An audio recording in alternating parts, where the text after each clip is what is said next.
ኦኬ እንግዲህ በዚህ ዳታ ታይፕስ ፓርት ውስጥ በፓይተን ዳታ ታይፖችን እያየ ነው። ስለዚህ ኢንቲጀር እና ፍሎት ብለን ናምበሮችን እንደምንከፍላቸው አይተናል። ስለዚህ ሁለት አይነት ዳታ ታይፖችን አይተናል ማለት ነው። የመጀመሪያው ኢንቲጀር ነው፣ ሁለተኛው ፍሎት ነው። ስለዚህ እነዚህ ቁጥሮችን በሁለት በመክፈል ማስቀመጥ እንችላለን እንደዚህ ማለት ነው። ከዛ በመቀጠል ደግሞ የምናየው እንግዲህ ሌላ ዳታ ታይፕ ነው። ለምሳሌ እንደምትመለከቱት ከዚህ ጋር ቫሪያብል ክሬት ሳደርግ ከዚህ በፊት በነበረው በቫሪያብል ሴክሽን ውስጥ ኢሜል ብዬ እዚህ ጋር ኢሜል አስቀምጫለሁ ማለት ነው። ወይም ደግሞ እዚህ ጋር ዩዘር ኔም ብዬ እዚህ ጋር ዩዘር ኔም አስቀምጫለሁ። ሰው ይህ ዳታ ነው። ለምሳሌ አወቀ ዘመኑ የሚለው ዳታ ነው እንደ ዩዘር ኔም።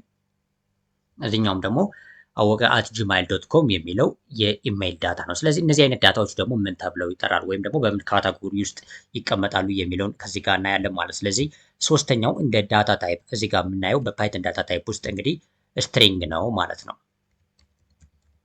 ስትሪንግስ ተብለው ይጠራሉ። እነዚህ ስትሪንግስ እንግዲህ አንድ ዳታ ታይፕ አይነት ናቸው። ልክ እንደ ኢንቲጀር እና እንደ ፍሎት ሌላ ዳታ ታይፕ አይነቶች ናቸው። እነዚህ ደግሞ እንግዲህ ስትሪንግስ የሚባሉ ቴክስቶች ሊሆኑ ይችላሉ፣ ሌላም ነገሮች ሊሆኑ ይችላሉ። ነገር ግን በኮት ውስጥ የሚቀመጡ ከሆነ ለምሳሌ ከዚህ በፊት ስማችሁን በምጽፉበት ሰዓት ወይም ደግሞ እንደዚህ ቴክስቶችን በፓይተን ሴቭ በምናደርግበት ሰዓት ላይ እንደምትመለከቱት እዚህ ጋር አሁን ሲንግል ኮት አለች እዚህ ጋር መጀመሪያና መጨረሻ ላይ ማለት ነው። ዳብል ኮትም ሊሆን ይችላል። የምትፈልጉትን አይነት ልትጠቀሙ ትችላላችሁ። ነገር ግን በኮት ውስጥ እንደዚህ የምታስቀምጡት ከሆነ ስትሪንግ ተብሎ ይጠራል ማለት። ስለዚህ ስትሪንግ ሌላ ዳታ ታይፕ ነው። ስለዚህ ቴክስት ብዬ ላጠቃለው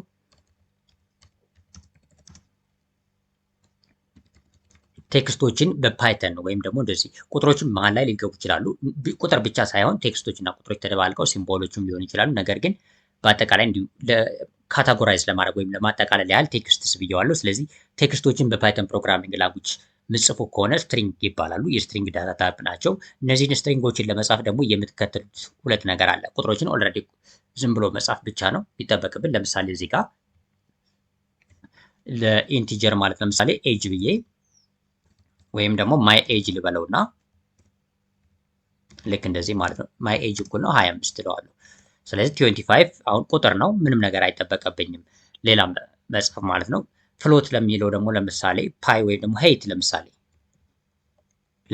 ሄይቶችን ርዝመት የሚለካው እንግዲህ በነጥብ ነው አብዛኛው ጊዜ። ለምሳሌ 1.7 ባደርገው አሁን ይህ ሄይት ነው ቁጥር ነው። ስለዚህ አሁን ይህን ስታዩት እንግዲህ ቁጥር ነው፣ ፍሎት ነው ተብሎ የሚጠራው ምክንያቱም በነጥብ ነው የምታስቀምጡት። እንደዚህ ሄይቶችን በቁጥር የሚቀመጡ ነገሮች አሉ፣ ግን በቁጥር ሆነው ነጥብ የሚያስፈልጋቸው ማለት ነው። ለምሳሌ 1.77 እንደዚህ አይነት ነገሮች በፍሎት ዳታ ታይፕ ይካተታሉ። ስትሪንጎች ግን ለምሳሌ እናንተ ስማችሁን ለምሳሌ ዩዘር ኔም እዚህ በፊት ክሬት ያደረግነው ቫሪያብል አለ።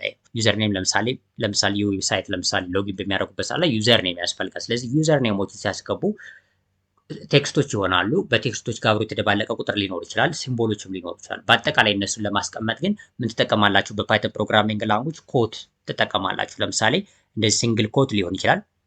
ልክ እንደዚህ አድርጋችሁ ለምሳሌ አወቀ ዘመኑ ብለው ይሄ ስትሪንግ ይሆናል ማለት ነው። የስትሪንግ ዳታ ታይፕ አይነት ይሆናል። እንዲሁም ደግሞ ዳብል ኮቶችንም መጠቀም ትችላላችሁ። እንደዚህ አድርጋችሁ በተመሳሳይ ማለት ነው። ልክ እንደዚህ ሁለቱንም መጠቀም ትችላላችሁ። ሲንግል ኮቱም ዳብል ኮቱም መጠቀም ትችላላችሁ። እና እነዚህ በአጠቃላይ ምን ተብለው ይጠራሉ? ስትሪንግ ተብለው ይጠራሉ። ስለዚህ የትኛውም ለምሳሌ አወቀ 1 2 3 ዘመኑ ባረገው ስትሪንግ ነው። አሁን ይሄ 1 2 3 ልክ እንደ ቁጥር አይደለም የሚታየው 123 ሳይሆን ላይክ እንደ ስትሪንግ ነው፣ እንዳንዳንድ ካራክተር ነው የሚያያቸው። ስለዚህ እነዚህ አይነት ዳታዎችን በፓይተን ፕሮግራሚንግ ላንጉጅ ማስቀመጥ ከፈለጋችሁ ስትሪንጎችን እንጠቀማለን። በተለይ እንግዲህ ለወደፊቱ በጣም ብዙ ነገሮችን ፕሮግራሞችን እየሰራን በመጣን ቁጥር እያንዳንዱ እያየን ነው የምንመጣው። ስለዚህ ይህ ስትሪንግ ተብሎ ይጠራል። በዋነኝነት አሁን በዚች ፓርት ላይ አንደርስታንድ የምታደርጉት ስትሪንጎችን ወይም ደግሞ በፓይተን ውስጥ ዳታዎችን ስናስቀምጥ ቴክስቶችን የምናስቀምጠው በዚህ ዳብል ኮት ወይም ደግሞ በሲንግል ኮት ውስጥ አድርገን ነው። እነሱ ደግሞ ምን ተብሎ ይጠራል? ስትሪንግ ተብሎ ይጠራል ማለት ነው።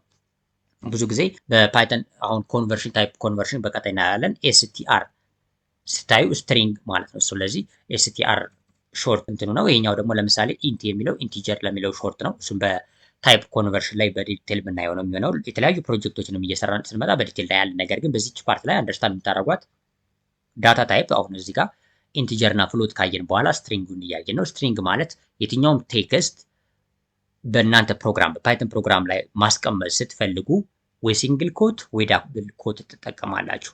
ይሄ ደግሞ ምን ተብሎ ይጠራል? ስትሪንግ ዳታ ታይፕ ተብሎ ይጠራል ማለት። ስለዚህ የተለያዩ ኦፕሬሽኖችን እንሰራለን በስትሪንግ ማለት ነው። እያንዳንዳቸው በዲቴል የምናየው ይሆናል። ነገር ግን በዚህ ፓርት ላይ ስትሪንጎች ሲቀመጡ ልክ በዚህ መልኩ ነው። ለምሳሌ እዚህ ጋር አሁን እንደ ኤግዛምፕል ለማሳየት ኢሜል ብዬ ለምሳሌ በሲንግል ኮት ነው ይህንን ኢሜል ያስቀመጡ። ሲንግል ኮት ካረግ በኋላ አወቀ @gmail.com ነው እንደምትመለከት። ነገር ግን ይህን ሲንግል ኮቱን ባጠፋው እንደዚህ ባጠፋው እንደምትመለከቱት ኤረር ነው ማለት ነው። ስለዚህ ፓይተን ይህንን አያውቀውም ምን አይነት ዳታ ሴቭ እያደረግኩ እንደሆነ። ለምሳሌ ቁጥር ሲሆን ኤረር አያሳይም እንደምትመለከቱት። አሁን ይሄ ኢንቲጀር እንደሆነ ያውቀዋል። ነገር ግን ይህኛው አይታወቅም። አሁን ይሄ አወቀ @gmail.com ብቻ ቢሆን ምን አይነት ዳታ እንደሆነ ይህ ፓይተን ኢንተርፕሬተር አያውቀውም። ስለዚህ ምን ማድረግ አለበት? ይህ ወደ ስትሪንግ መሆኑን ለፓይተን መናገር አለብን፣ ወይም ደግሞ ፓይተን እንዲያውቁ ማድረግ አለብን። ይህን ለማድረግ ደግሞ በሲንግል ወይም በዳብል ኮት ውስጥ ማስቀመጥ አለብን። ስለዚህ እንደዚህ ታደረጉት ኤረሩ ይከላል። እንደምትመለከቱት ከለሩም ቼንጅ ያደርጋል ይሄ ፓይቻርም ራሱ ማለት። ስለዚህ በዚህ መልኩ እንግዲህ ስትሪንጎችን ማስቀመጥ ትችላላችሁ። ስትሪንጎች ወይም ደግሞ ቴክስቶችን በፓይተን ፕሮግራሚንግ ላንጉጅ ለማስቀመጥ ወይ ሲንግል ኮት ወይ ዳብል ኮት እንጠቀምና እንግዲህ እንደሚመቻችሁ ማለት ነው እናደርግና ቴክስቶችን በውስጥ ስናስቀምጥ እንደ ስትሪንግ ዳታ ታይፕ ይቆጠራሉ ማለት ነው። ስለዚህ ይህ ሶስተኛው ዳታ ታይፕ ነው ማለት ነው። በፓይተን ቤዚክ ከሚባሉ ዳታ ታይፖች ስትሪንግ ሶስተኛውን አድርገን አይተናል። በቀጣይ ደግሞ ሌላ ዳታ ታይፕ እናያለን ማለት ነው በቀጣይ ሴክሽን።